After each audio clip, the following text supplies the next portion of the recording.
A Polícia Militar se preparou, ela se planejou durante mais de 4 meses e com muita competência e exerceu e desempenhou um serviço admirável que é motivo de orgulho para todos nós. Já tinha decisão de reintegração. O prefeito de São José dos Campos diz que Pinheirinho era uma comunidade dominada pelo tráfico de drogas. Pelo tráfico e pelo... Não, vamos lá. A maioria da população era gente simples, bem que trabalhava. Sim, mas dominada. Dominada, totalmente. Se era uma região tão criminosa, por que a polícia de São Paulo, a Secretaria de Segurança, não ajudou o senhor a resolver esse problema? Olha, talvez porque eu tenho a mesma dificuldade em qualquer lugar, eu não tenho como responder isso para você. Resistiu às discriminações e à violência de Estado, práticas de uma guerra cultural instituída para desumanizar moradoras e moradores da comunidade.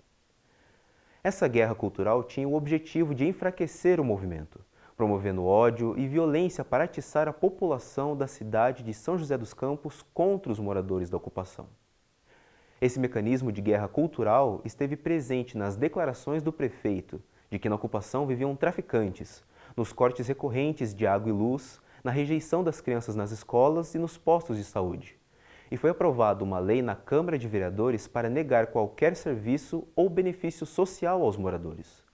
Tudo isso fazia parte da construção ideológica de que ali não viviam pessoas trabalhadoras com seus direitos, mas sim monstros que deveriam sofrer todo tipo de violência para defender Ginarras, que tem a propriedade ilegal do terreno desde 1981 e não cumpre a Constituição Federal.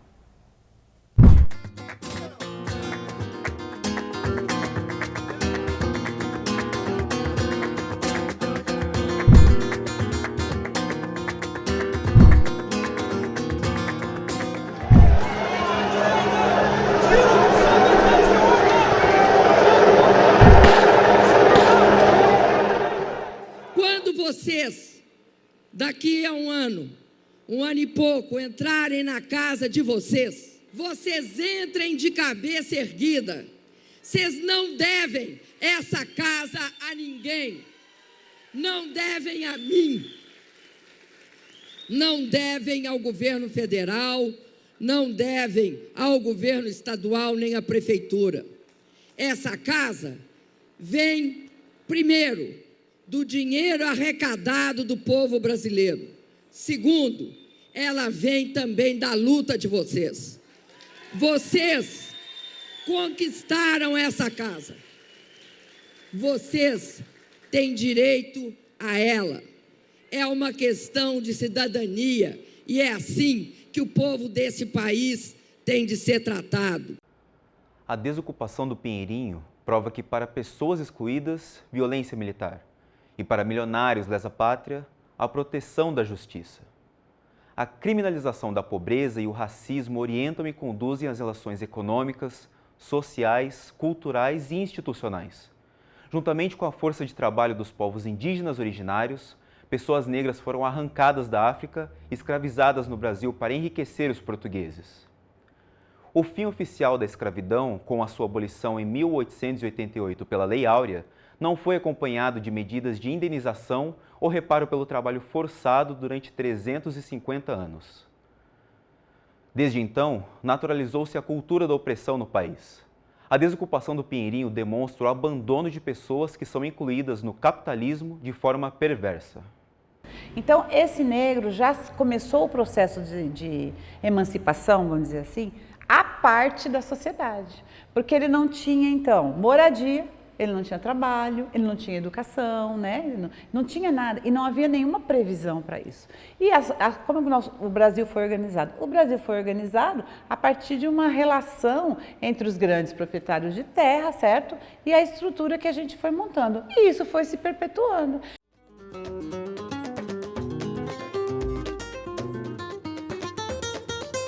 Então, os negros pós-escravidão já foram para as regiões periféricas da cidade, foram expulsos para as regiões periféricas. Tanto é que as nossas primeiras ocupações aí nas favelas foram nas regiões periféricas por essa população mesmo, né? E nós sabemos que na periferia o que mais existe são pobres, são negros, né? São negros que foi libertado da escravidão há anos atrás e continua sem casa até hoje. Isso que acontece no Brasil, certo?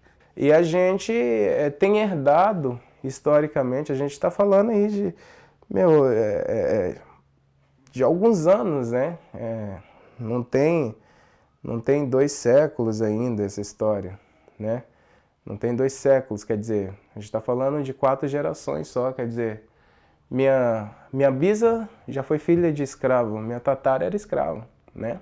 Então é essa conjuntura que a gente tem, a gente herdou esse desalento de não ter onde morar. A experiência do Pinheirinho se insere numa perspectiva histórica disso, de uma tradição de opressão violenta no Vale do Paraíba por parte das elites locais. O que a gente fez a vida toda foi justamente criar esse mito da gente não ter racismo no Brasil, e isso fez com que a questão do negro se mantivesse exatamente como no período lá após a abolição, né? A gente finge que está tudo bem, mas a gente está fingindo até hoje, né? Então, assim, essa questão é uma questão que passa por uma educação, mas é claro que essa educação precisa ser uma educação. Primeiro, a gente precisa assumir que a gente tem um racismo. E não é coincidência, né? A pobreza, a vulnerabilidade social está atrelado à discussão de raça, do racismo estrutural, né? E não tem como a gente falar dos processos de favelização, né? Os processos de ocupação, sem olhar pelo prisma da questão racial, da questão do racismo. Por conta da questão social, a mulher negra, especificamente que é o grupo que eu estudei, ela encontra-se sempre à margem nos bairros mais periféricos. E por que isso? Porque a cidade cresceu ao redor do centro, então, construiu ali uma cidade tecnológica, moderna e uma cidade cara. São José é uma cidade cara. A média de ganho de alguém que não tem ensino superior aqui é de R$ 1.350, é o piso da maioria das classes, inclusive do comércio, né? E a média de locação de moradia aqui está ali na casa de 600 pau. Quer dizer, o cara compromete metade da renda dele só para pagar onde dormir, né? E o cara paga água, luz, internet, telefone, tudo que o rico paga, ele paga, não tem desconto porque ele é pobre. Então, acaba que a população negra como um todo, a mulher especificamente, e também as pessoas mais pobres, são sempre, vamos dizer, empurradas para as regiões mais periféricas da cidade. Porque, primeiro, eu mantenho uma cidade linda, quem chega aqui na região central de São José dos Campos ou alguns bairros, diz, não tem pobre essa cidade. Eu falo, é uma cidade partida na medida em que tem tecnologia para colocar aviões no espaço. E nas relações sociais terrestres, é esse abismo imenso. Ninguém ocupa a terra, com exceção dos grileiros, por prazer. Ninguém mora em condições tão precárias, né, com tanta violência no seu cotidiano, por prazer. Eles fazem por necessidade. É uma questão de sobrevivência. Para quem tem casa, tem para onde voltar no final do dia, ter seu descanso, tomar seu banho, comer sua refeição, é muito fácil falar. Mas você imagina você não ter para onde ir, para onde morar, onde passar aquela noite. Isso é uma situação que leva o ser humano a desocupar. E a gente criminalizar essa pessoa, né, por ocupar uma área que está totalmente abandonada, eu acho que é no mínimo desconhecer a realidade. Estava morando numa casa que não tinha água, não tinha luz. Estava tudo cortado. Estava com o marido desempregado, eu estava desempregada, o Natan era recém-nascido. Eu comecei a pagar aluguel, mas estava muito difícil. Ou pagava aluguel, ou comia. Então tinha que optar, né? E eu não tinha condições de estar pagando aluguel. Tinha vez que ou pagava o aluguel ou comia. Então, na época, estava muito difícil para mim. Eu cheguei a um tempo que até mesmo não ter o que comer dentro de casa. Eu lembro que até uma vez que eu fui trabalhar e deixei um pouco de arroz em casa, a minha menina, e falei para minhas meninas, ó, come esse arroz que a mãe tá de boa. Aí a gente chegou da escola, né? Minha irmã comeu. Aí eu guardei, falei, aí ela chegou, eu falei, mãe, eu já comi, né? Pode comer, eu guardei um pouquinho para você, mas ela sabia que eu não tinha comido porque ela sabia a quantidade que tinha, né? Quando eu cheguei em casa, tava lá em casa aquele pouquinho de arroz e ela falou, mãe, eu deixei para você porque você trabalhou, você está cansada, está com fome. Aí eu peguei e menti para ela. Falei para ela, Jô, a mãe já comeu e eu não tinha comido. Aí eu comi, sabe, aquela comida com tanto gosto, aí depois eu descobri que ela não tinha comido, né? E aquilo me doeu bastante, porque eu tinha guardado para ela, ela tinha trabalhado, né? E trabalhou o dia todo sem comer, sabe? Aí eu cheguei no outro dia no serviço, eu cheguei desesperada, eu cheguei chorando. Aí eu lembro que até a minha amiga Ruth falou para mim assim, Rose, você tem coragem de ir para uma ocupação? Então, isso fez com que a gente fosse, né, para ocupação também, e foi difícil. Às vezes a pessoa fala, a pessoa vai para uma ocupação porque é vagabundo, não quer trabalhar. Não, minha mãe sempre trabalhou. Meu pai também, né, mas tinha um vício, ajudava na maneira que podia, mas minha mãe sempre trabalhou, sabe? A gente não vai para ocupação porque a gente é vagabundo, não quer trabalhar.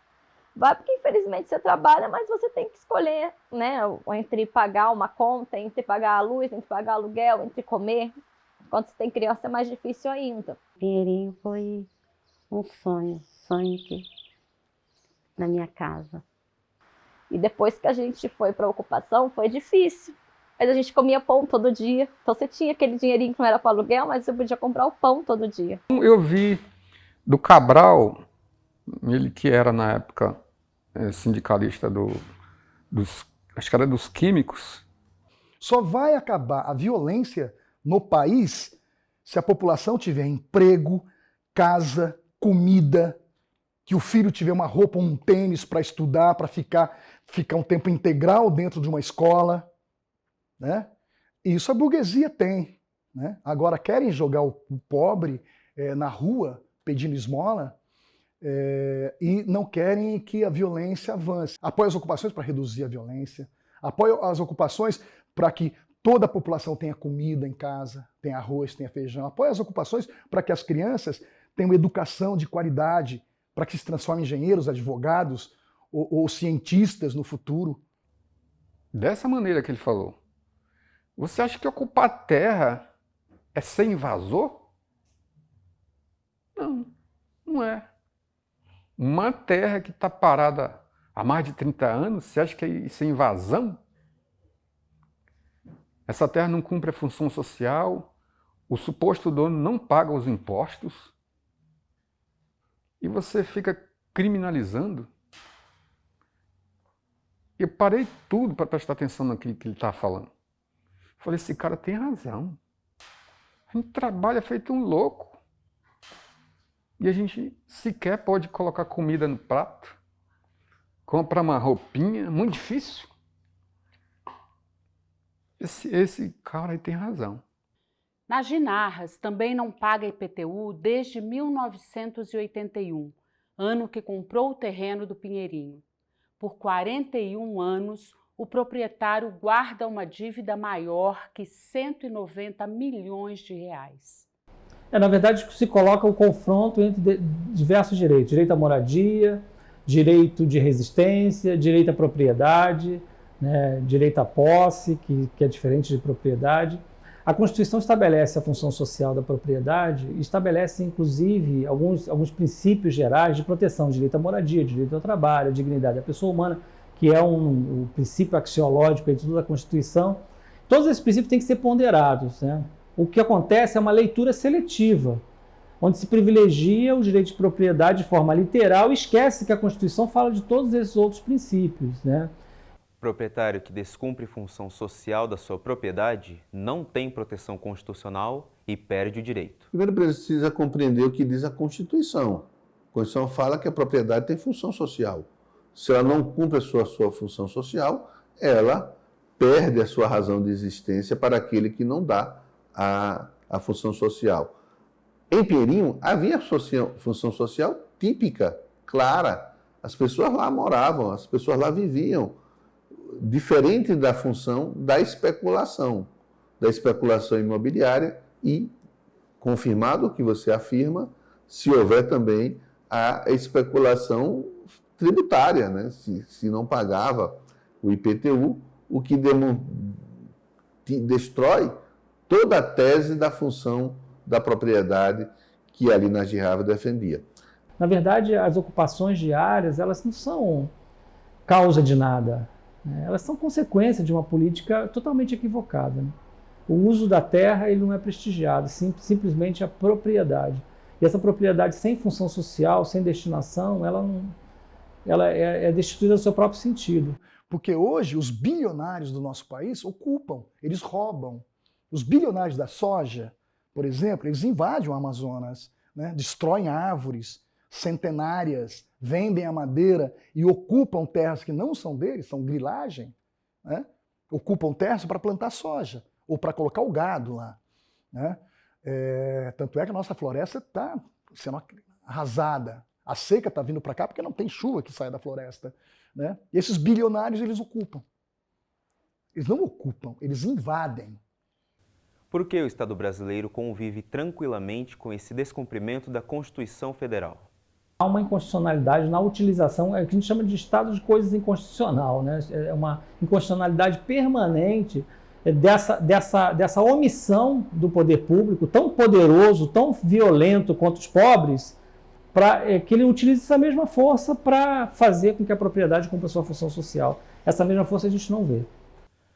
De acordo com o IBGE, o déficit habitacional é um conceito que abrange 3 divisões: domicílios precários, improvisados e rústicos, coabitação, moradias formadas por cômodos de uma residência, e habitação com altos custos de aluguel em relação à renda dos moradores. Diante disso, para entender o déficit da moradia na cidade de São José dos Campos, é preciso considerar o valor e o poder de compra do salário das pessoas pobres na cidade, verificar os percentuais de desemprego, a perda de renda, os custos de aluguel e o número de pessoas que moram em situação de rua e o número de pessoas que vivem na ocupação. Em São José dos Campos, o número de pessoas em situação de rua aumentou 100% e chegou ao total de 800 moradores de rua.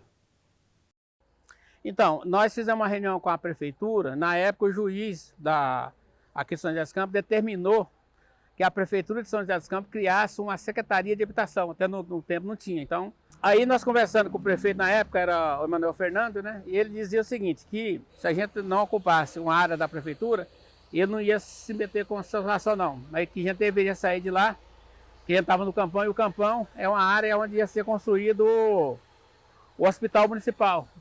Você vê que não foi construído até hoje, né? A área continua lá.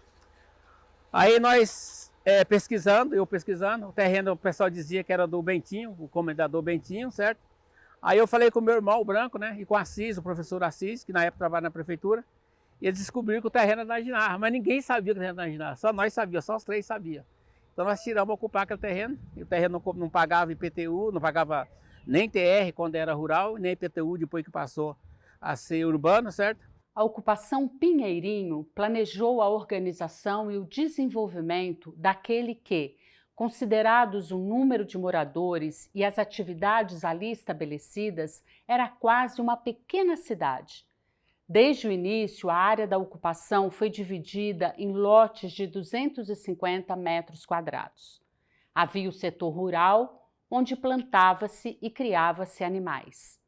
Um lote, um pedaço de terra para cada família. Dessa maneira, o cuidado era individual e também coletivo, através das assembleias e reuniões onde eram definidas as regras de convivência comunitária. Agora tem uma coisa nessa ocupação que é legal, é o seguinte, é que é a primeira ocupação que a gente ocupa e já divide as terras, já divide um lote. Então, traçamos as ruas certinho, eu, o Cabralzinho, né, e mais um pessoal, já traçamos as ruas e cada um já pegou seu lote. Cada um já pegou seu lote, porque nós entendíamos que o cara, sabendo que o lote é dele, ele ia cuidar, não ia ficar fazendo igual tinha tradição de... Então nós fizemos isso no começo. E com 3 dias após a ocupação, tinha mais de 2.000 famílias já.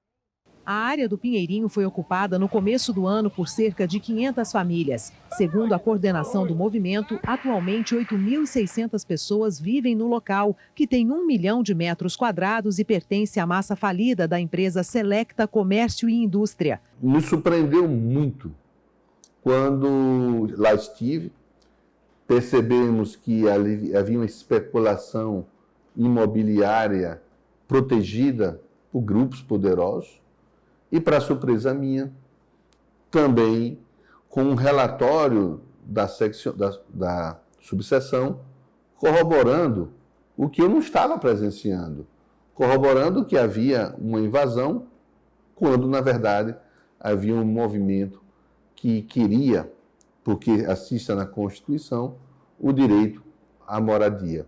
Moradoras e moradores da ocupação eram felizes, mesmo com a permanente discriminação praticada por parte da cidade, pela mídia, pela prefeitura, pela polícia e pela maioria dos vereadores.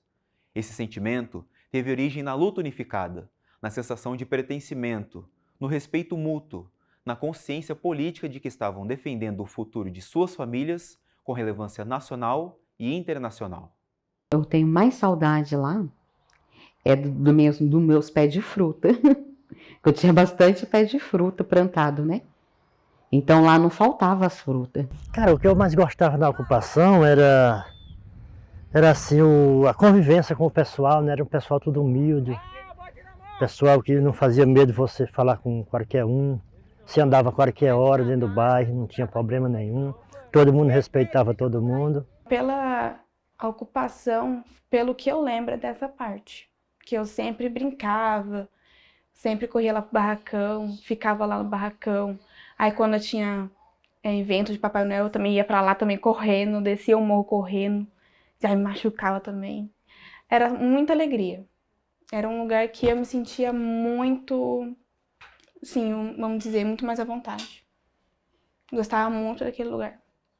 Ixi, era bom demais, era bom. Eu não tenho o que dizer lá do Pinheirinho, não.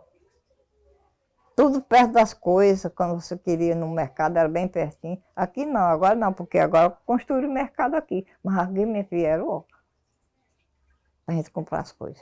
A luta foi muito forte, né? Nós entramos com o objetivo de tentar realizar o nosso sonho, né?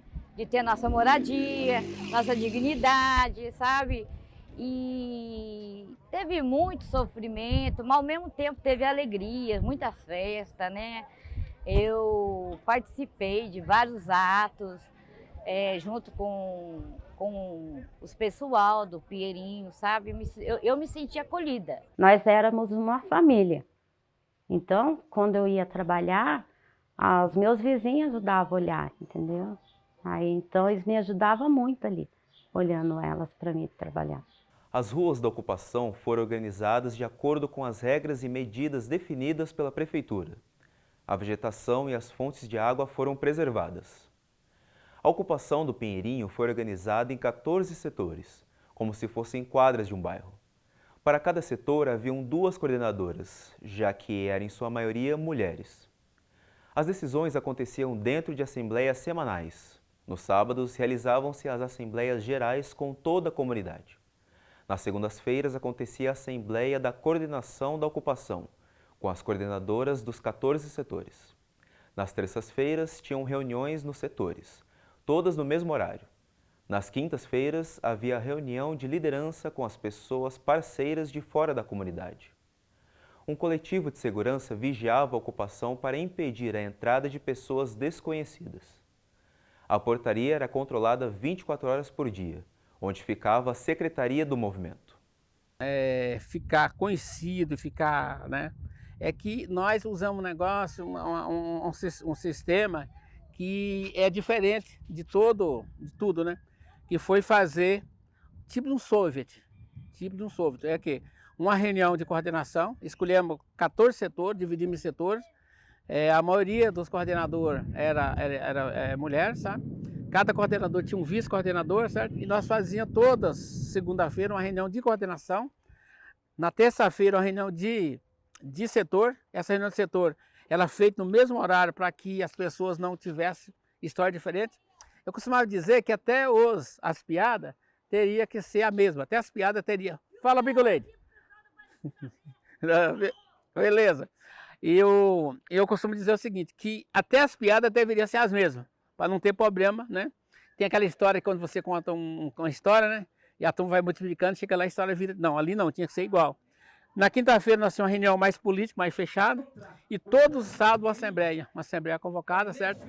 E o que é legal nessa reunião? Que a gente falava de tudo. Nós falava de política, falava da questão do FMI, falava da guerra lá no Afeganistão, falava do Bush, falava de Fernando Henrique Cardoso, falava de tudo. E nós passávamos para a criançada e para todo mundo da Assembleia tudo que estava acontecendo no país.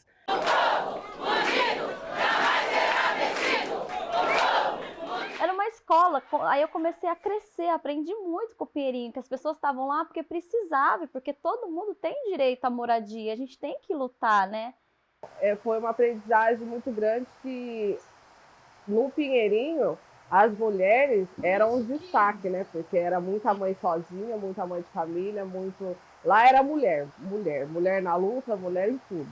Então isso foi o que eu mais peguei para mim. Pinheirinho foi uma escola para nós. Para mim eu aprendi muito. Eu aprendi que hoje em dia, se você quer conquistar o seu direito, você tem que ir à luta. Você não pode deixar que as pessoas falem que você não pode isso. Você pode, é seu direito. Então, o Pinheirinho eu aprendi muito. Então, foi uma escola para mim ali no Pinheirinho. Eu acho que muitas mulheres entrou na ocupação e teve a sua liberdade, sabe? Pôde respirar, né? Porque é comum você ver muitas mulheres, infelizmente, né? Vivendo um relacionamento abusivo, mas não tem para onde ir. Às vezes a pessoa fala, tá lá porque gosta de apanhar a mulher de malandro, mas não tem para onde ir, pensa nos filhos, né?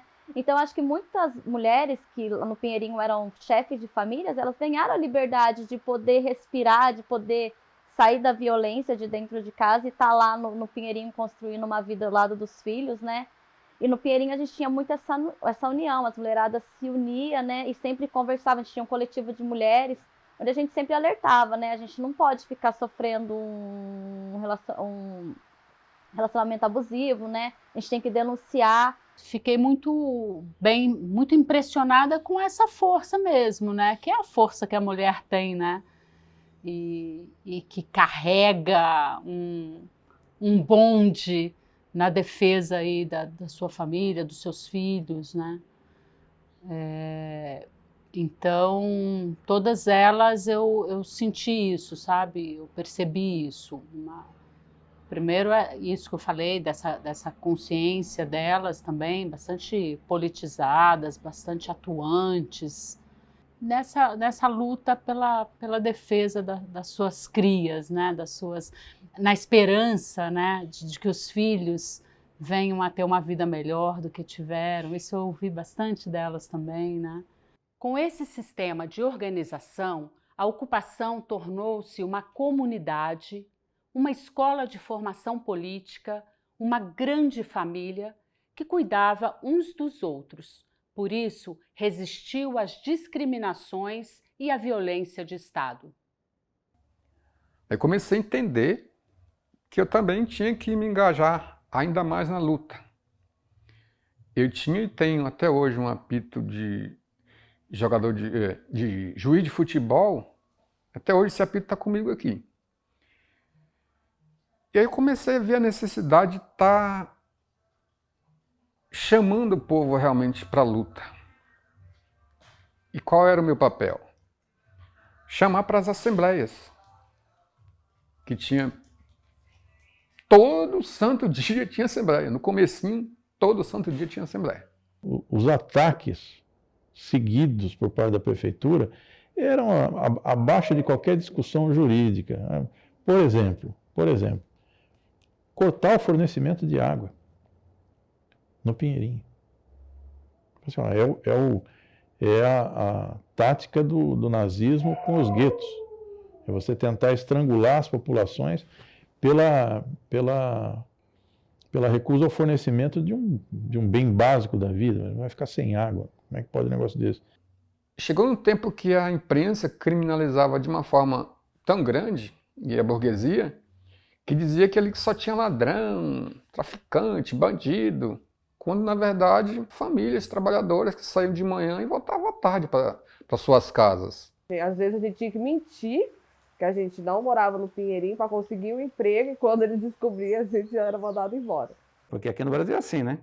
Pobre, quando ocupa alguma terra para poder morar, para viver, é bandido, porque não pode e tal, então chama o pobre de bandido. Rico, quando faz sua grilagem, tem um título, chama comendador. Houve o preconceito, né, sobre a parte das outras crianças que moravam no campo, nos bairros vizinhos, por conta que a gente era do Pinheirinho. Já acontecendo muito, sabe? Assim, seu Pinheirinho, pé sujo, pé de barro, entendeu? Tinha muito desse preconceito na escola. Isso que a gente tinha 8 anos de idade, né? Então, na escola eu comecei a estudar no grupão. Foi no grupão, eu ainda, assim, com receio, né, das pessoas da escola, eu ainda não chegava diretamente, falava que eu morava no Pinheirinho. Mas logo que ficaram sabendo, algumas pessoas que não havia preconceito me trataram super bem, me acolheram super bem. Outros chamavam nós de pé de barro, pé vermelho, não sei o que. Portanto, quando estava chovendo, a gente colocava uma sacola no pé, assim, para não sujar tanto o pé, para não ser tão zoado na escola, né? E a própria prefeitura que colocou a população que morava vizinho contra nós ali, falando um absurdo, que lá só tinha ladrão, que lá só tinha vagabundo. Já tinha decisão de reintegração. O prefeito de São José dos Campos diz que Pinheirinho era uma comunidade dominada pelo tráfico de drogas. Pelo tráfico e pelo... Não, vamos lá. A maioria da população era gente simples, bem que trabalhava. Sim, mas dominada. Dominada, totalmente. Se era uma região tão criminosa, por que a polícia de São Paulo, a Secretaria de Segurança, não ajudou o senhor a resolver esse problema? Olha, talvez porque eu tenho a mesma dificuldade em qualquer lugar, eu não tenho como responder isso para você. A própria polícia chegou à conclusão, no relatório deles, e fizemos reuniões com a própria polícia também na época, e eles falaram que o índice de criminalidade naquela região caía vertiginosamente no tempo que a gente ficou lá. Acabaram arrumando emprego, tem pessoas que trabalhavam na Johnson ali, né? que eram no subemprego, depois trabalhavam como terceirizados da Johnson, né? E de outras empresas começaram a trabalhar, arrumar emprego, muitas domésticas, trabalhavam em casa de família, mas começaram a ter uma vida, né? Ter uma casa, ter um fogão, ter uma geladeira. Isso reduziu drasticamente a violência em São José dos Campos. Isso que foi fantástico, sabe? Que é uma coisa assim, uma população na miséria, é lógico que gera violência. A violência aumenta muito, né, com a miséria. Então a pessoa começa a ter uma perspectiva de vida, ter um espaço, né? Ela passa, a violência na cidade começou a reduzir drasticamente. Em 2004, no início da ocupação do Pinheirinho, o prefeito de São José dos Campos, Emanuel Fernandes, PSDB, e o presidente da Câmara Municipal dos Vereadores, Walter Hayashi, PSB, aprovaram a Lei Municipal número 6.539, que retirava todos os benefícios sociais das famílias que moravam na ocupação. Meu filho, para ele entrar na escola, eu lembro que a primeira sala de aula que ele foi, ele teve que dar o endereço lá da frente de uma senhora que morava na frente. Aí depois que ele estava estudando, que passou uns 8 meses estudando, foi que ele foi lá legalizar a matrícula, porque eles não estavam querendo pegar ele, que era do Pinheirinho. O projeto era a continuidade daquilo que a prefeitura já praticava contra a comunidade, negando acesso à saúde, à educação, à energia elétrica e acesso à água, além de responsabilizar os moradores da ocupação pela falta de políticas habitacionais na cidade.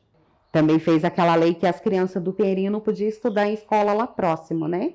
Nós não tínhamos direito de cesta básica, escola, creche, postinho. Então tudo isso foi tirado nosso ali.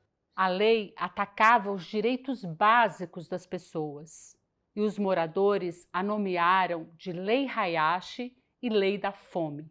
Olha, a lei, ela foi uma lei para acentuar os objetivos dele, colocar as diferenças de classe, né, e fazer todo um processo discriminatório que eles viveram. A lei, ela concretizou isso e oficializou. a penalização de todos os moradores do Pinheirinho, que eles não tinham direito a nada, nem assistência social. Então, é a dupla penalização. Na realidade, uma forma de acabar com o movimento era tirando todos os direitos sociais. Então, foi um absurdo, né? Não se imagina ter uma política para aqueles que mais precisam, uma política social restritiva a ponto de você sai do movimento para ter comida, né? Tentamos entrevistar o vereador Walter Hayashi. Ligamos para seu gabinete, enviamos e-mail e mensagens nas redes sociais. Nenhuma resposta nos foi enviada. A Procuradoria-Geral da Justiça de São Paulo encontrou uma ação direta de inconstitucionalidade da lei no Tribunal de Justiça. Em 2005, a representação do Ministério Público foi julgada procedente e a lei foi declarada inconstitucional e, mesmo assim, a lei consta como vigente no site da Câmara Municipal de São José dos Campos. O Tonhão Dutra ele fez uma proposta propositiva. Então, os vereadores simplesmente trataram, desconsideraram e faziam as apologias contra, dizendo, olha aí, ele quer que o pessoal invada as suas casas, sempre descaracterizando o projeto social e dividindo sempre o Pinheirinho contra o restante da cidade. Então, é com esse conceito da defesa da propriedade privada que eles tentaram o isolamento. Eu mesmo realmente sofri na Câmara Municipal vários debates que fizeram, insinuava, por que o vereador está fazendo lá, por que a turma lá não compra casa, por que a turma lá não financia uma casa. E a gente fazia o debate defendendo a pessoa aqui. Mas será que era por causa da minha pele, a cor da minha pele? Realmente tem essa dúvida até hoje. Eu acho que era por causa da minha cor da minha pele e a cor da pele das pessoas que moravam aqui e que sofriam tanto.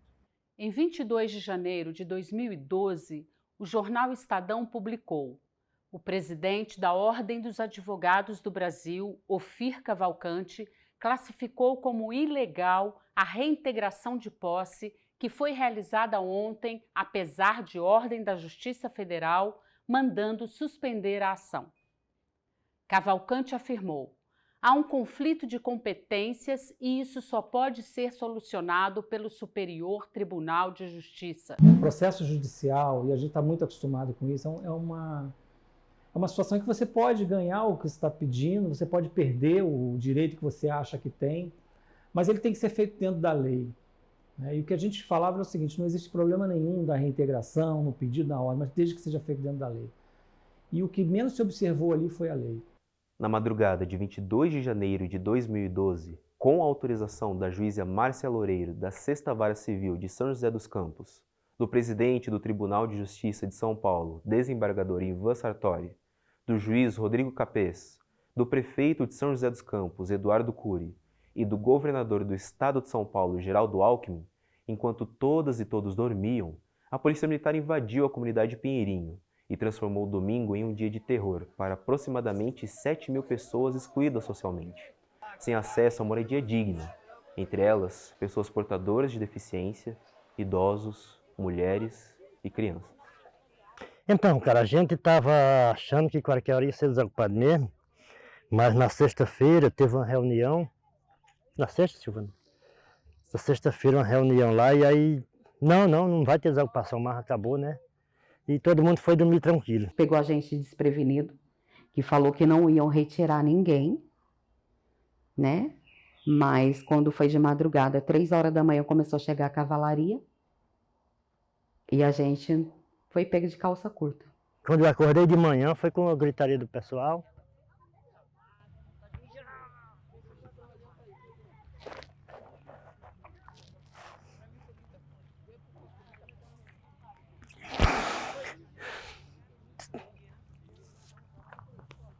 Porque deram a palavra, né? Que estavam juntos, que podiam contar com eles, que iam fazer o melhor, né? Pra gente. E sabe que jeito que eles tiraram a gente? Que nem um cachorro. Mas por que com a gente está acontecendo isso? Então vem aquela revolta, sabe? Mentira. Por que eles mentiram? Por que está acontecendo isso? A gente entrou com uma ação na Justiça Federal, na madrugada, na véspera da primeira desocupação, que seria na semana anterior ao que foi feito, e a gente conseguiu uma liminar lá em torno das 4 horas da manhã para suspender a desocupação. A polícia já estava a caminho da desocupação, a gente conseguiu interceptar o comboio a caminho e a gente conseguiu que não houvesse a desocupação. Então houve toda aquela comemoração. No mesmo dia, o juiz titular, porque essa foi uma juíza plantonista, o juiz titular revogou a decisão dessa juíza plantonista. A liminar voltou a liminar foi revogada, então a ordem judicial poderia prosseguir, a ordem do Estado poderia prosseguir. O caminho natural seria, óbvio, como sem a ordem não teria impacto nenhum na desocupação. Só que a gente entrou com um agravo, a gente que eu falo, os moradores, né, a Defensoria apoiou os moradores dentro desse processo. Entrou com agravo no tribunal, agravo é um recurso, né, no Tribunal Regional Federal, e nós conseguimos uma liminar do desembargador para manter a suspensão. Então a desocupação ocorreu existindo uma ordem do Tribunal Regional Federal suspendendo a reintegração, determinando que o comandante da Polícia Militar, comandante da Guarda Municipal, Polícia Civil, Polícia Rodoviária Federal se abstivessem de executar a ordem até o julgamento do recurso. E eles simplesmente ignoraram essa ordem e cumpriram. Na coletiva de imprensa dada no dia da desocupação, o juiz assessor Rodrigo Capês confirma que recebeu a notificação cancelando a reintegração, porém escolheu ignorá-la. Todos os representantes do poder público que estiveram envolvidos na autorização da desocupação ignoraram o conflito de competência entre a Justiça Estadual e a Justiça Federal e mandaram 2.000 policiais para executarem o despejo das famílias usando armas letais, bombas de gás e spray de pimenta, helicópteros, blindados e cavalaria. E o coronel assinou e eu, pela presidência do Tribunal de Justiça, assinei também, para dar ciência à Justiça Federal de que esta era a posição. A tropa de choque entrou tudinho. E eu gritando para o meu genro, que morava vizinho, aí saímos tirando criança, ainda chovendo, saímos arrastando criança para a igreja. Mas a primeira coisa que eles fizeram foi atacar a igreja, para ninguém entrar para dentro. Aí eu saí puxando as crianças lá pro asfalto, aí fiquei lá no ponto de ônibus com as crianças tudo sentadas no banco. A polícia fechou e bomba em cima e tiro. Tem até um rapaz que estava do meu lado que levou um tiro na mão, né? Que ele segurou na grade. Ele só segurou, ele acabou de segurar, o guarda municipal foi dar um tiro, pegou na mão dele.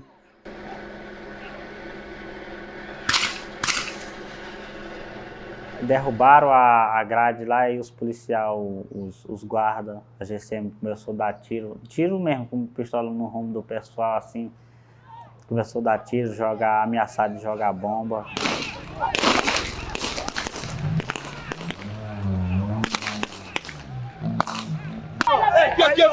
Grava aí, ó, você tá vendo? Grava. Especificamente o caso do David, né?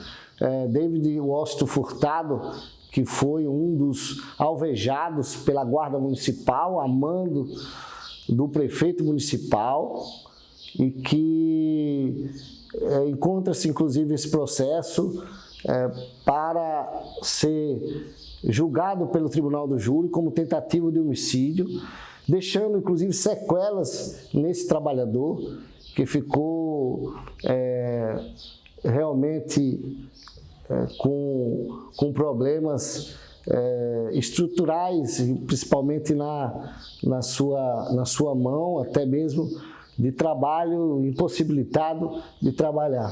E quando eles viam um montinho assim de pessoas conversando, era bomba, vinha de lá de cima, era bala de borracha, nossa, eles vinham para cima mesmo. Então nós tínhamos que estar correndo, nós tínhamos que... Muitas famílias vinham ao nosso encontro, o que está acontecendo, e nós também não sabia, e nós tínhamos que estar ali junto com as famílias, muita gente desesperado. Ai, até o meu filho lá de menor lá. Ai, você quer morrer fazendo? Ai, eu quero meu filho. Se morrer um dos meus filhos lá, cara. A juíza é o cure que vai enterrar a juíza e o cure. A juíza e o cure vai enterrar. A Polícia Militar mete bomba. Do lado de fora, e eles passaram, a noite inteira eles faziam... com a sirene ligada a noite inteira, no bairro inteiro, e caçando a molecada, que a molecada também fazia os enfrentamentos e tal, foi muito enfrentamento. Helicóptero voando. Quando nós estamos lá conversando com o secretário, eles metem bomba lá na reunião que a gente estava. Aquele povão correndo, aquele multidão de gente, pisado em minha sandália. E aí vem aquele povão, eu digo, meu Deus, eu vou morrer espenuteado agora, meu pai. E aí veio um rapaz, levanta, me pegou assim, me ajudou a levantar. Então aquilo foi um inferno, eu tentei resistir o máximo que eu pude. Eu lembro que eu sentei assim, falei, daqui eu não saio. Vou pra onde? Não saio. Aí uma amiga minha falava, não, Ju, vamos, a polícia vai pegar. Eu falei, não saio, vou pra onde, gente? Pelo amor de Deus, minha casa.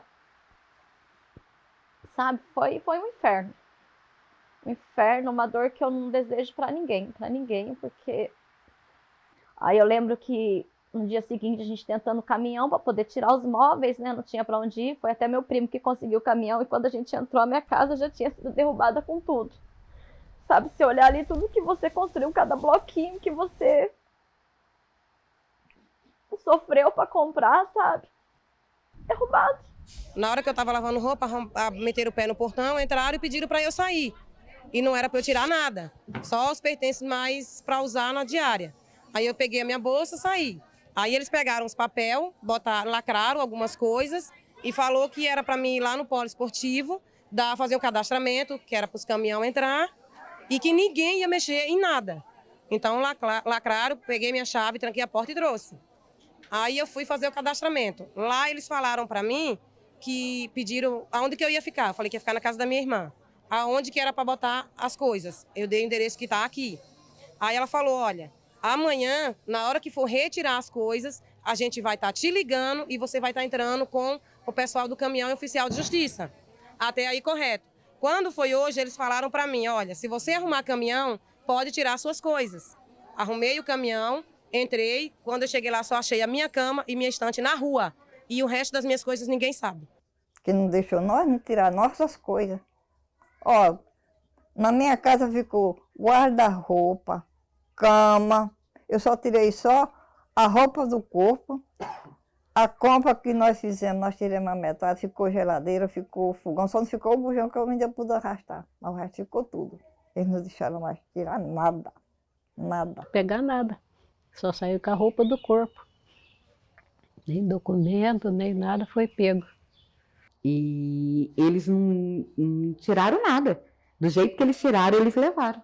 Quando aí eu tava preta, falei assim, nossa, perdemos a geladeira.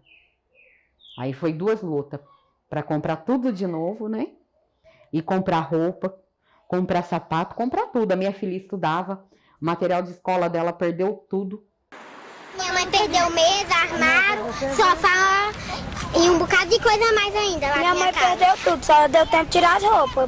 Aí nós precisamos de material para ir para a escola, porque nós não temos material. Cadê o material? Perderam tudo lá? Nós perdemos tudo, nós não conseguimos pegar nada. E agora? Os caras chegaram lá em cima, isso aí é um livro para mim da Barbie.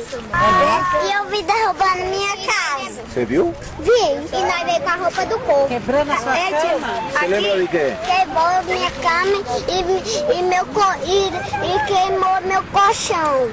Queimou seu colchão? Queimou. Quem? Queimou. A polícia. Porque a gente não conseguiu recuperar. O notebook dela, ela perdeu. A minha máquina de costura que eu tinha ganhado de presente, eu perdi. Que eu não consegui tirar, que eles não deixaram no dia. E no fim, ninguém sabe onde foi parar. Perdi tudo que tinha. O caminhão levou lá para aquela empresa lá. De lá, botaram dentro do mato de volta, enganando a gente que estava lá e não estava. Já estava dentro do Pinheirinho, dentro do barracão.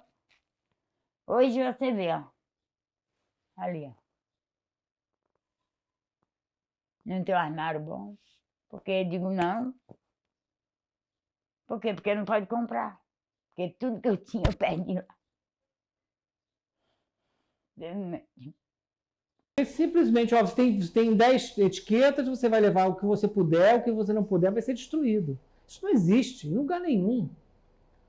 Sabe? É inadmissível isso. Por mais que as pessoas pudessem estar erradas, eu não estou falando isso, mas mesmo que elas estivessem erradas, você não pode condenar elas, sem um devido processo legal, a perder tudo que ela tem.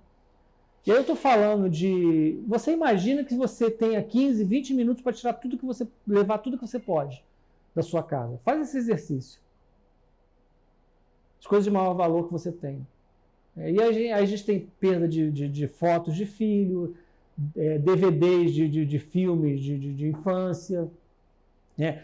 O que nós nos deparamos muito nos abrigos, pessoas que perderam seus exames. Sabe quanto tempo leva para fazer um exame complexo? Pessoas às vezes leva anos para fazer uma tomografia, uma densitometria óssea, e ela perde esse exame. Perde porque o poder público destruiu e não deixou ela levar. Não fez as coisas de acordo com a lei.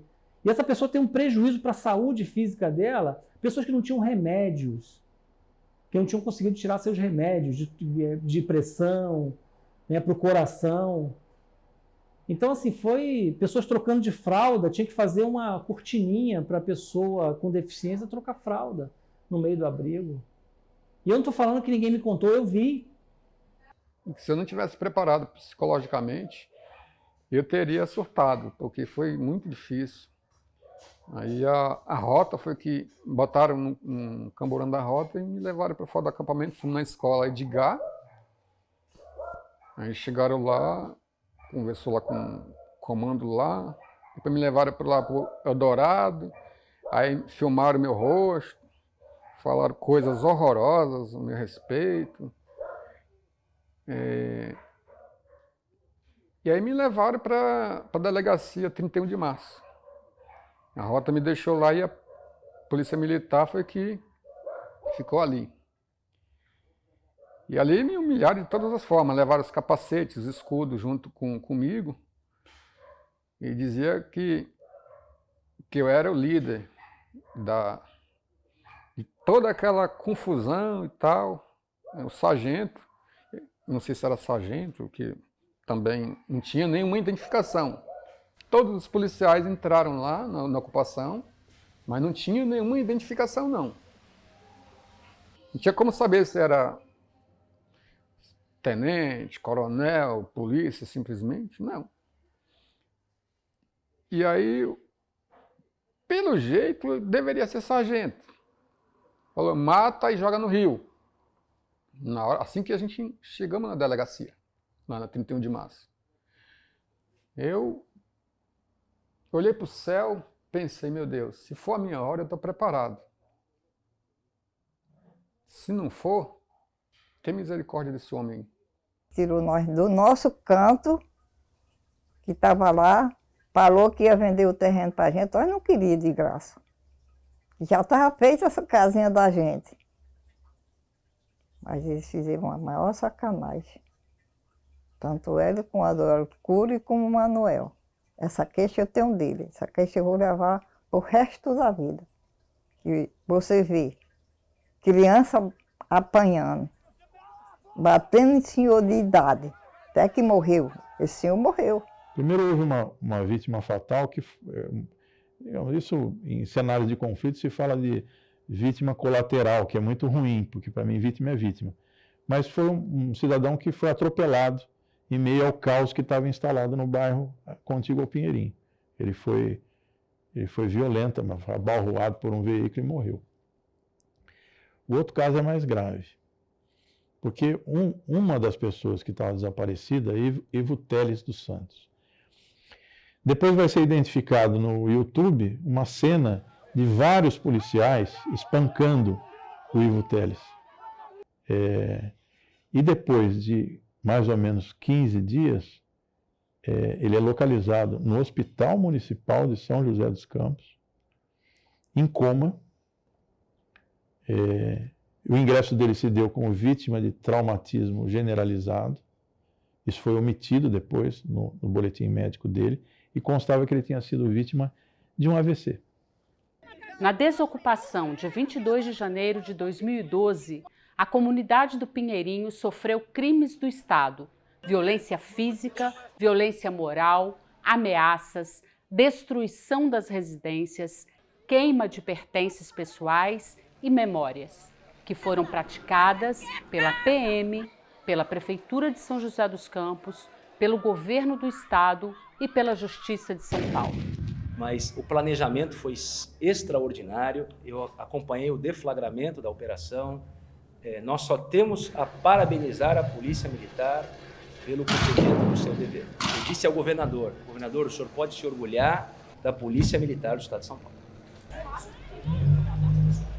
Um manifestante foi baleado durante essa ação. Essas imagens que a gente vê são de ontem, imagens que você já viu na reportagem, e a PM disse a respeito que só usou balas de borracha, mas guardas civis foram fotografados com revólveres empunhados. Você realmente, agora, o que você pensa do futuro? Você não tem para onde ir? Não tem para onde ir. É só ódio, é revoltante. Possível retirar as pessoas num terreno que o proprietário está inadimplente há décadas, retirar a gente trabalhadora no meio da madrugada, causando danos, né, físicos, psicológicos, materiais. Então, tenho absoluta certeza que aqui é um lugar que as pessoas sabem o que aconteceu e sentem. Mas algo que a gente compreende é que esse dano aí, ainda que futuramente, né, que posteriormente tenha sido feita a reparação, ainda bem, né, em relação às casas, esse dano aí precisa ser indenizado, precisa ser reposto na vida dessas pessoas. Não pode viver num país que, entendeu, que se arrasta pessoas no meio da madrugada. Isso é parte do processo civilizatório. A gente não pode ficar em silêncio, entendeu? Não cabe silêncio. O tempo que fez isso para tirar o povo lá de dentro, se tivesse entrado em acordo com o pessoal, o morador lá de dentro, fizesse, fosse medisse o lote para cada um, né? E fizesse um carnê para a pessoa todo mês está pagando, e nem o rapaz da raiva falou, não estava essa dívida, não tava, ela já tinha quitado a dívida lá de dentro, né? E estava todo mundo lá dentro, não precisava ter feito isso. É possível concluir que a desocupação não planejada e realizada de forma violenta, no mínimo gerou gastos acima de 416 milhões de reais. Foi construído um bairro de 1.461 casas com 140 milhões. Com 416 milhões, daria para construir 3 bairros, cada bairro com 1.461 casas, somando 4.383 unidades habitacionais. O investimento para a permanência das famílias no terreno da ocupação Pinheirinho seria de 35 milhões, de acordo com Valdir Martins Marrom. Quantas vezes fomos em frente à prefeitura na luta para que fosse regularizado a situação do Pinheirinho? Era um bairro. Então, tudo isso o poder público não poderia permitir e acabou fazendo essa desocupação. Te digo, hein? Se deixasse a população lá, com as casas que já estavam construídas, porque eram construídas de alvenaria, terreno, tudo, arruamento, tudo, tinha ficado mais barato do que a desocupação que eles fizeram. Muito mais barato que a desocupação. Isso aqui veio representante do Ministério das Cidades e dizia que era possível aproveitar tudo aquilo que estava feito muito bem. Aqui teve o secretário de Habitação do Estado de São Paulo, que na época era o Silvio Torres, e que disse isso para a gente lá, que aqui é possível aproveitar tudo, talvez 1 ou 2 casas tenham que sair do lugar, que estavam numa esquina às vezes, mas no geral era possível aproveitar, todo o arruamento, tudo isso era possível aproveitar. Isso dizia o CDHU. O CDHU dizia a mesma coisa, que era possível aproveitar, ou seja, estava tudo encaminhando. Quem não queria, na verdade, era o prefeito da cidade, PSDB, Eduardo Cury, que não aceitava de jeito nenhum, e o dono do terreno, suposto dono do terreno, o bandido chamado nas narras, conhecido da população brasileira. Em 13 de janeiro de 2011, um ano antes da desocupação, o Sindicato dos Metalúrgicos de São José dos Campos divulgou a existência de um protocolo de intenções entre o governo do Estado de São Paulo, do governador Geraldo Alckmin, e o governo federal da presidenta Dilma Rousseff. No protocolo, o governo federal se propôs a disponibilizar verba para a compra e regularização do Pinheirinho. Ao governo do estado ficaria o papel de fazer o projeto urbanístico e arcar com a infraestrutura. Entretanto, a prefeitura do prefeito Eduardo Cury, parte fundamental para a regularização da área, pediu um prazo para análise da proposta. No dia 24 de janeiro de 2012, 3 dias após a violenta desocupação, Inês Magalhães, secretária nacional de Habitação do Ministério das Cidades, publicou nota onde informou que a Secretaria-Geral da Presidência da República participou, em 2011, das negociações para o atendimento das famílias, mas que não houve interesse da Prefeitura para a solução do problema. A nota ainda afirmava que, em janeiro de 2012, os governos estadual e federal construíram uma minuta de termo de cooperação. O termo foi recebido pelo procurador da Prefeitura e entregue pela Associação à Vara Cível de São José dos Campos. Na minuta, a União se comprometia com parte dos recursos e o Estado com os custos de elaboração dos projetos e alternativas. No entanto, também não houve retorno por parte do Poder Municipal, de quem dependia a desapropriação. Depois, no ano de 2012, quando houve a desocupação do Pinheirinho, era um ano eleitoral na Ordem dos Advogados do Brasil e eu era pré-candidato à presidência da subseção de São José dos Campos, onde o Pinheirinho era instalado, e a diretoria da OAB da época promoveu um relatório. Nesse relatório, basicamente, as decisões judiciais que determinavam o despejo, que determinavam a desocupação do Pinheirinho, era chancelada pela Ordem dos Advogados do Brasil, e a operação policial também era tida com ares de legalidade. E todos nós sabemos aí, por meio de noticiários, por meio de relatos, quão violenta foi essa operação policial. Então eu não vou entrar no mérito da decisão judicial, porque eu não conheço o processo em sua integralidade. Mas do ponto de vista de um advogado militante, eu vejo que não era papel da OAB promover qualquer tipo de relatório. Muito menos o relatório que chancela a decisão judicial e que dá áreas de legalidade a essa operação policial, que foi uma verdadeira operação de guerra.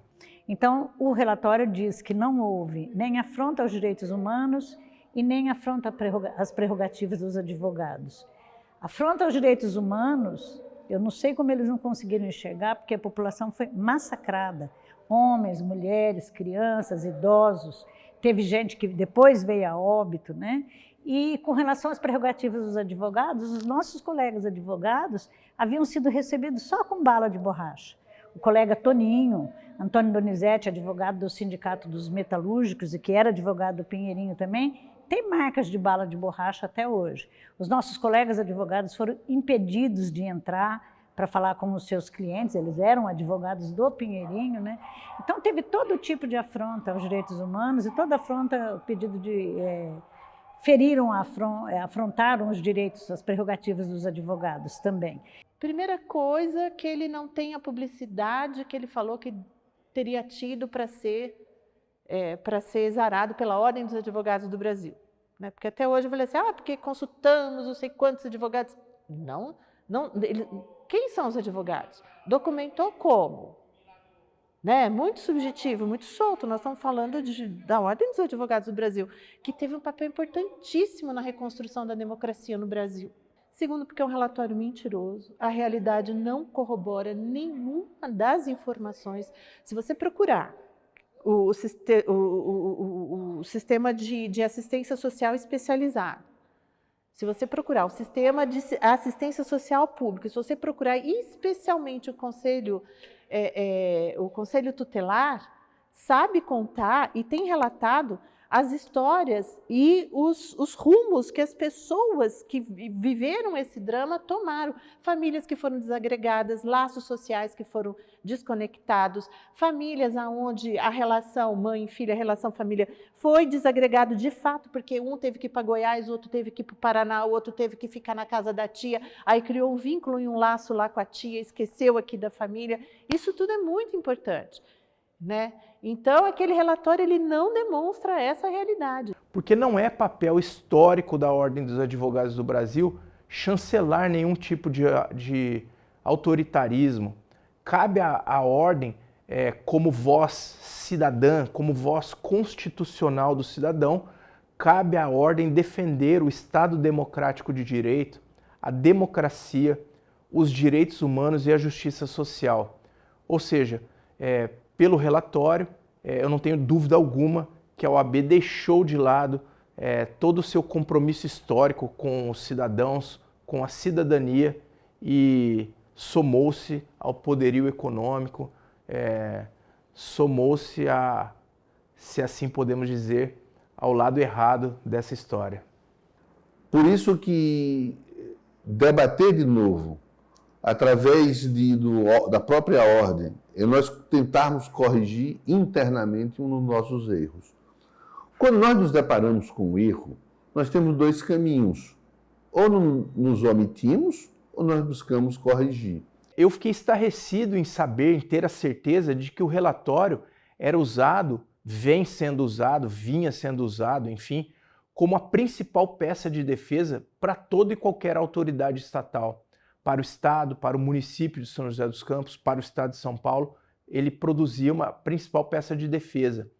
E eu, como advogado, tenho convicção de que a OAB não pode carregar esse peso. Esse relatório, feito de forma equivocada, feito de forma errada, não pode ser a principal peça de defesa dessas autoridades e dessas pessoas que deixaram a legalidade, que extrapolaram a legalidade em cada uma de suas ações. Elas têm que responder perante o judiciário. Se ao final forem condenadas, que sejam condenadas, mas garantindo a elas o devido processo legal, o direito de defesa, a ampla defesa. Mas se ao final disso tudo elas tiverem de ser condenadas, que elas arquem com o peso dessas condenações, seja administrativa, seja no âmbito administrativo, seja no âmbito judiciário ou em pecúnia para indenização. Então a importância dessas famílias serem indenizadas esbarra nesse relatório feito pela OAB. Então eu acho que anular esse relatório é resgatar a dignidade do povo do Pinheirinho. Então nós precisamos anular também, restabelecer a verdade também em relação a isso. Essa batalha é muito importante. Não é simplesmente anular um papel, anular um documento. Diz respeito realmente a resgatar a dignidade das pessoas. É preciso que a verdade venha à tona, né? A verdade liberta, né? A verdade liberta. Então nós estamos cativos ainda naquele momento, enquanto essas mentiras continuam sendo contadas. A mentira desse relatório é uma ofensa à nossa dignidade, né? Enquanto ser humano, é uma ofensa àquelas pessoas que sofreram, né? Aquele despejo, aquelas violências. Então é um desrespeito esse relatório. Então nós precisamos anular esse relatório porque essa história precisa ser contada e passada limpo. O direito foi só uma mera justificativa. Essas lutas jurídicas que se desdobraram são consequências que a gente vai levar dentro da lei, sempre dentro da lei. Porque a hora que a gente abandonar isso, a gente vai para a barbárie. Mas lá o Estado foi esqueceu um pouquinho disso, né? Esqueceu um pouquinho que ele tem que atuar dentro da lei também. Um pouquinho não, esqueceu muito. E nos abrigos não foi diferente, porque a gente chegou lá, a gente viu animais de estimação, a gente viu pessoas em situação, pessoas com deficiência, em situação deplorável, que não tinham de trocar roupa, banheiros em condições terríveis, eram comida que eles reclamavam muito, a qualidade da comida. Depois houve também reclamações em relação ao desvio de doações, que eram feitas pela população em geral, que eles não tinham acesso. Essas doações eram centralizadas por quem era responsável pelos abrigos e não distribuiu. Você imagina, você num estresse daquele, criança pequena, sem comida, ou com comida ruim, aí chega uma doação de, vamos dizer, de bolacha. Criança não quer saber, ela quer comer. né? E você vê aquilo, e você tira aquilo, esconde, não dá para punir os moradores, né? Punir as pessoas. Sabe, muita discriminação. Dentro do abrigo tinha discriminação. Você está entendendo? O próprio pessoal da prefeitura, eles discriminavam, os assistentes sociais, eles discriminavam. Sabe, se tinha uma pessoa que era deficiente, não podia ficar, tinha que mandar embora, porque era deficiente, não podia ficar. A minha sobrinha era deficiente, eles compraram passagem, colocaram dentro do ônibus e mandaram embora. Lembro de uma senhora que ela era cadeirante. E ela estava deitada assim. E ela precisou trocar a fralda. Não tinha uma estrutura para ela ali. Eles, então, aí tivemos que fazer uma rodinha assim para ela trocar, até mesmo porque já tinha homem tudo ali junto. Foi que nós fizemos para ela trocar. Daí fomos falar com a assistente social. Aí tiraram ela de lá, a gente não sabe para onde que levaram essa família. Aí foi que, mas olha, não tinha estrutura nenhuma para estar recebendo o pessoal do Pinheirinho. Nós fomos para o alojamento. Pequeno lá, num bequinho desse tamanho assim. Dormia eu, a Aldenora, as duas filhas dela, o marido dela e eu. Tudo num cantinho sozinho, assim, separadinho assim. Tudo no chão. Tinha cachorro, tinha pombo, tinha de tudo lá dentro. Nos alojamentos era um caos total, né? Era todo mundo amontoado. A gente não pode reclamar, né? Mas era um almoço horrível. A gente chegou a receber no alojamento comida estragada. Pode mostrar aí, ó, tá tudo azedo, certo? Sem condição de comer. Agora já são quase 2 horas da tarde, ou mais de 2 horas da tarde. E a criançada tá desde cedo aqui com fome, sem comida, certo? Foi sofrido no alojamento, né? Eu acho que o que incentivava, o que deixava a gente mais assim um pouco aliviado eram as doações que vinham de fora, porque a população de fora se uniu para ajudar a gente, né? Então eram doações vindo de toda parte. Mas era sofrido você ter que mendigar um absorvente, sabe? Você ter que ir lá ficar implorando por um absorvente, porque saímos sem nada, né? Saímos sem nada. Muitos perderam emprego. Então não tinha dinheiro, sabe? Você tem que mendigar um absorvente, você tem que mendigar uma fralda para o seu filho. E eu lembro que no alojamento, eu fiquei no Morumbi, começavam a chegar doações e a prefeitura escondia as doações. A prefeitura pegava as doações e deixava lá com eles. Eu lembro que chegava todinho para as crianças, a prefeitura não dava. Eu fui processada após a invasão, porque como a prefeitura colocou os moradores nas escolas, nos CAICs, lá no CAIC Dom Pedro, tinha muitos pombos, então as pessoas ficaram lá dormindo e era numa precariedade muito grande. Eu levei um coletivo de São Paulo, os direitos humanos, para olhar, para registrar, né, para denunciar essa situação. E com essa visita, eles abriram um processo e aí eu tive que responder, tanto judicialmente, tive que gastar com advogado, porque a prefeitura colocou toda a estrutura dela, jurídica, inclusive, para nos atacar. Eu fui processada, o Toninho foi processado, mas o Marrom foi processado, tudo do ponto de vista que nós estávamos depredando ou incentivando a depredação dos espaços públicos ou desmoralizando. Então, esse foi um outro processo, não sobre a invasão, mas da questão estrutural da prefeitura. A prefeitura levou um grupo de moradores, eu não sei precisar agora, são em torno de 10 a 20 moradores, ex-moradores do Pinheirinho, para as casas abandonadas do Rio Comprido, que era uma área de risco onde morreram 5 pessoas. Então a prefeitura, eu não estou falando, quando eu falo a prefeitura, é porque tem documento, encaminhamento oficial da prefeitura, fotos dos carros da Urban, fazendo a mudança das pessoas, funcionários da prefeitura fazendo a mudança das pessoas. E isso foi objeto também de uma ação, nós entramos com uma ação, mas no processo do Rio Comprido, porque nós estávamos toda uma negociação para atendimento das famílias que foram retiradas de lá, e nós entramos com uma que a gente chama de cautelar de atentado, para poder responsabilizar a prefeitura por esse ato irresponsável. A prefeitura disse que não levou, que foram os moradores que indicaram o local. Para onde eles queriam ir, que a prefeitura só providenciou os meios para isso. Mas você vai levar para uma área de risco a pessoa, isso é totalmente inaceitável. Em função da repercussão que teve internacional, né, da forma como tudo ocorreu, o governo do estado passou a pagar um auxílio moradia para as famílias. E esse custo era elevadíssimo para o estado. Então, ele também teve que rever a sua posição e assumir o compromisso também de buscar a construção de uma solução diante daquilo que a comunidade impunha, né, na sua luta, e que o governo federal oferecia, né? Porque ficava constrangedor para o Estado, o governo federal dizer que aportava os recursos e eles não comparecerem, né, com a parte que lhes cabia dos projetos, né? Carlinhos Almeida, prefeito eleito pelo PT em outubro de 2012, em primeiro turno, 8 meses após a desocupação, justificou que, em acordo com as lideranças da comunidade, decidiu-se procurar outra área para construir o bairro Pinheirinho dos Palmares. Eu acho que é importante destacar o seguinte: existia uma situação anterior que os moradores tinham sido desalojados e que eles sequer eram recebidos na prefeitura e não havia nenhum diálogo. E a partir do momento que nós assumimos a gestão, nós os recebemos na prefeitura, no Paço Municipal, e colocamos a secretaria, né, que existia para reprimi-los, né, como uma secretaria que passou a lutar junto com eles pela resolução do problema. Então ali nada foi decidido unilateralmente por parte da prefeitura, do governo federal ou da Caixa.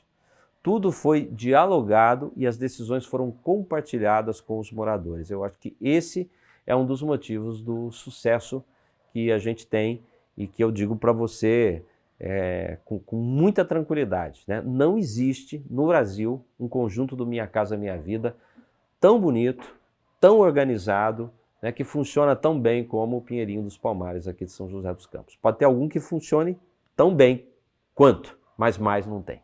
Não, fui eleita presidente da Câmara.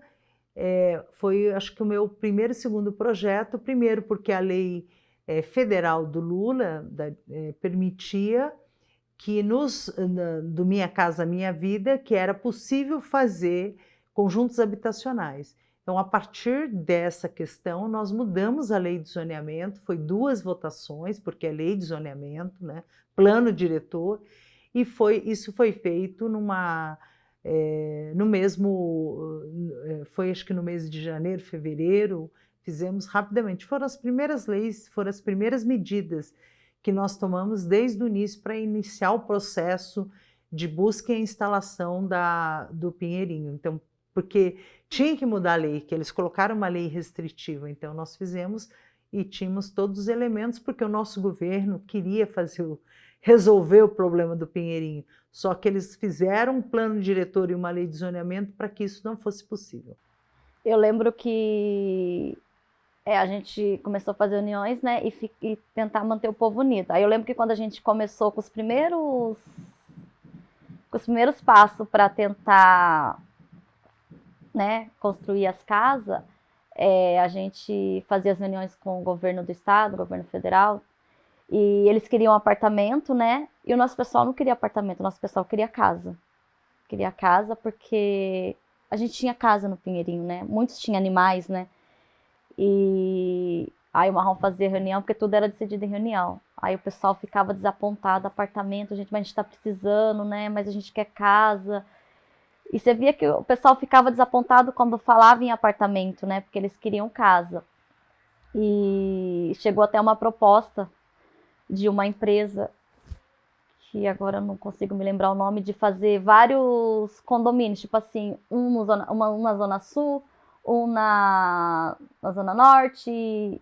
A gente falava, não, a gente queria todo mundo junto. Pinheirinho era todo mundo junto, era o pessoal unido, né? Como que vai ficar um tanto aqui, um tanto aqui, um tanto aqui? A gente sabia que isso aí tudo era um golpe para poder manter o povo afastado, né? Não manter o povo junto.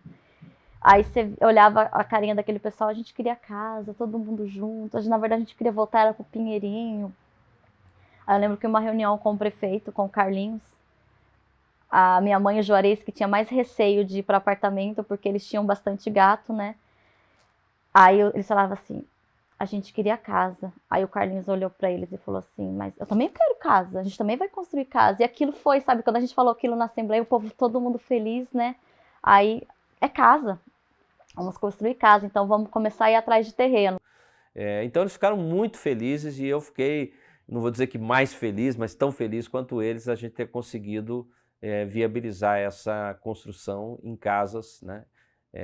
Porque permite a eles, ao longo do tempo, melhorar, ampliar a casa, ter uma horta, ter um jardim, então uma qualidade de vida maior.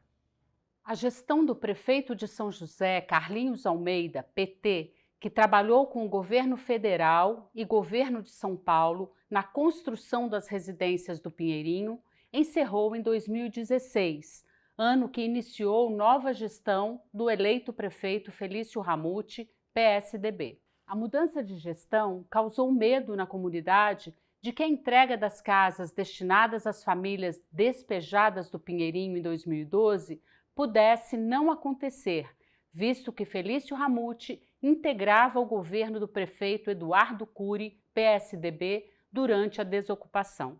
Que o Felício ia tomar posse, né, em janeiro, e se a gente deixasse para entrar, a gente já estava ciente que eles não iam entregar para a gente, né? Porque eles não gostavam da turma do Pinheirinho, como até hoje não gostam. E a gente, daí por isso, a gente optou, reuniu todo mundo votou a favor de entrar, e a gente teve o apoio também do prefeito da época, que foi o Carlinhos de Almeida, e a Amélia Naomi, e a gente entrou. Em 2016, nós tivemos uma tensão muito grande, porque estava tudo praticamente pronto e faltando alguns detalhes. E a gente tinha uma dificuldade técnica de fazer a entrega naquelas condições, né? E nós fizemos um diálogo muito forte junto à Caixa Federal, junto ao governo federal, porque os companheiros do Pinheirinho tinham uma preocupação muito grande que eles pudessem ser desalojados de novo pelo PSDB, né? Como já foram de forma traumática, né? Com polícia, né? Com bomba, com helicóptero, sem qualquer direito até mesmo a levar os seus pertences, né? E ficaram com muito medo, com razão, de que pudessem ter um segundo desalojamento, né? Mesmo antes de ocupar as casas. Eles foram para frente da prefeitura, ficaram 3 dias, revezando, dia e noite, né? Fazendo piquete, para ocupar as casas deles. Já tinham selecionado as famílias. E a Caixa não permitia. Nós fizemos uma videoconferência com a matriz, aí entrou tudo, o Estado estava, o Ministério da Cidade, a presidência da Caixa, né, e eu estava na reunião, e eu falei para o pessoal, gente, é o seguinte, as casas não foram testadas nada, né, porque você tem que testar hidráulica, você tem que testar elétrica, né, fazer o checklist, o que tiver, né, coisa para ser corrigida, enfim, para entregar a casa. Eu falei, vocês vão ter que ter muita paciência com esse negócio, porque vai dar B.O. demais, né? Mas eu, se eu fosse vocês, invadia mesmo. Simplesmente eu vou deixar lá no chaveiro da obra, né? Tinha lá a casa, deixar as chaves lá, tudo certinho, para vocês pegarem, vocês organizam a fila e pode ir lá pegar as chaves de cada um de vocês e entrar para casa de vocês. E felizmente nós conseguimos, né, com bastante compreensão dos técnicos da Caixa Federal, né, com o trabalho de todo mundo, né, dos próprios moradores, fazer a entrega, né, com algumas coisas que ainda não estavam, digamos, 100%, né? Mas a felicidade era muito grande. Aí o líder deles estava lá, né, na reunião lá, estava a liderança deles lá, umas 8 pessoas. Então vamos lá anunciar, lá na frente da prefeitura. Eu falei, eu vou também, né, meu? Eu não vou perder um negócio desse jeito nenhum, né? Eu vou lá ver, eu quero estar junto.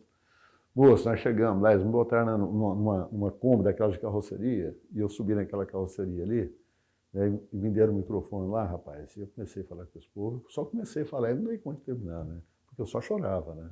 Só chorava e o pessoal pulando de alegria, era velha, era mulher, era criança, pulando de alegria, glória a Deus, né? E sabe, eu saí dali e eles me abraçando, não ia me beijando, nem homem, criança, sabe? Eu só sabia chorar, rapaz, só fazia chorar. Então, assim, eu falei, gente, na hora eu falei assim, ó, para mim, se acabar tudo hoje, valeu a pena, cara. Valeu a pena. Então, assim, foi o momento mais emocionante da minha vida, foi esse, sabe, assim, profissionalmente falando, tá? Foi muito marcante.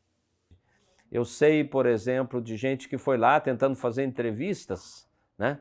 Tentando mostrar aquilo que faltava, né? E os próprios moradores disseram, não, o importante, o fundamental está aqui, nós conquistamos a nossa casa, né? Então foi realmente um processo muito tenso, muito difícil, mas que terminou muito bonito. A gente não pôde nem fazer uma festa, uma inauguração, porque os técnicos da Caixa temiam, né, por ser já o governo Temer, um tipo de represália, se fizesse algum evento, alguma entrega. E nós falamos, não, nós não estamos preocupados, né, em fazer comício, né, em fazer inauguração, em cortar fita. Nós estamos preocupados com que as pessoas possam ter as suas casas. E isso a gente conquistou junto com eles. Com a permanente luta da comunidade após a violenta desocupação em 2012, sob a gestão do prefeito Eduardo Cury, em 2016, o programa Minha Casa Minha Vida e o prefeito Carlinhos Almeida entregaram 1.461 casas em um novo bairro construído. Não vou dizer que ainda a casa é nossa, que nós não terminamos de pagar, né? Ainda é do banco. Não vou dizer assim, a casa é minha. Não é nossa ainda. Que nós não terminamos de pagar. Aí quando nós terminamos de pagar, é para bater no peito. Aqui é nossa. Com a vitória do Pinheirinho dos Palmares, qual é o futuro do movimento? Devagarzinho já fomos, né, aderindo a algumas coisas, por exemplo, a escola ali, a creche, mas acho que ainda falta bastante coisa aqui dentro. Por exemplo, um posto de saúde aqui nosso, aqui dentro do bairro mesmo, entendeu?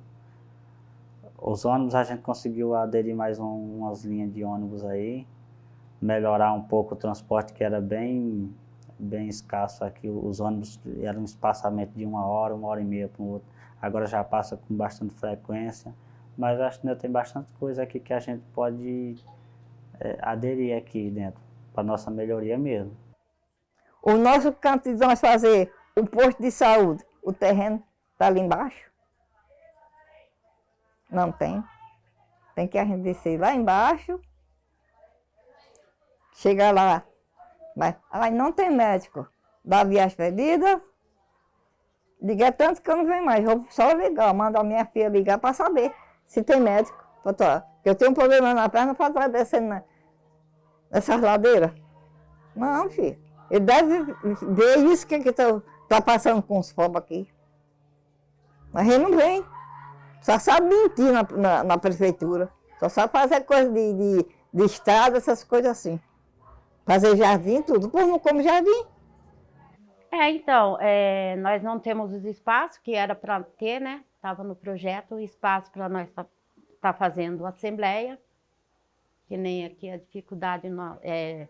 Ele não cumpriu o que estava para ser cumprido. Que nem o espaço da nossa reunião, uma academia ao ar livre, um lugar para as crianças estar se divertindo, essas coisas não temos aqui. Então, sobre, assim, lazer para as criançadas, essas coisas nós não temos, né? A gente não pode desistir. A gente somos exemplo de luta, então a gente não pode chegar aqui e desistir. A gente tem que correr atrás do postinho, dos poliesportivos. Então, a gente não pode desistir. Temos que continuar ali vivos, né? Continuar na ativa. Então, eu acho que faz muita falta. Eu acho que a prefeitura, ela faz meio que de propósito, sabe? Porque a prefeitura pode entrar, pode fazer. Eu acho que eles fazem isso meio para deixar a gente de escanteio, sabe? Não vamos ficar dando muita coisa para aquele povo, não. Eu acho que a prefeitura, ela vai gerando mais problema, né? Porque, assim, a gente falta um lazer para os jovens, não tem. E que quando se não tem um lazer, faz com que os jovens acabem indo para a rua, né? Mexendo com coisas que não devia. E a prefeitura podia aproveitar e fazer um trabalho, né, aqui dentro, de colocar o poliesportivo. A gente tem a nossa escolinha de futebol ali, que foi a gente que fez, né? O LG que tá ali de frente. E a prefeitura não vem, sabe? Ela não vê, parece que esquece, sabe? Deixa ali. Se a gente não lutar com nossos jovens, não colocar eles ali no estudo, nos esportes, eles vão pra droga.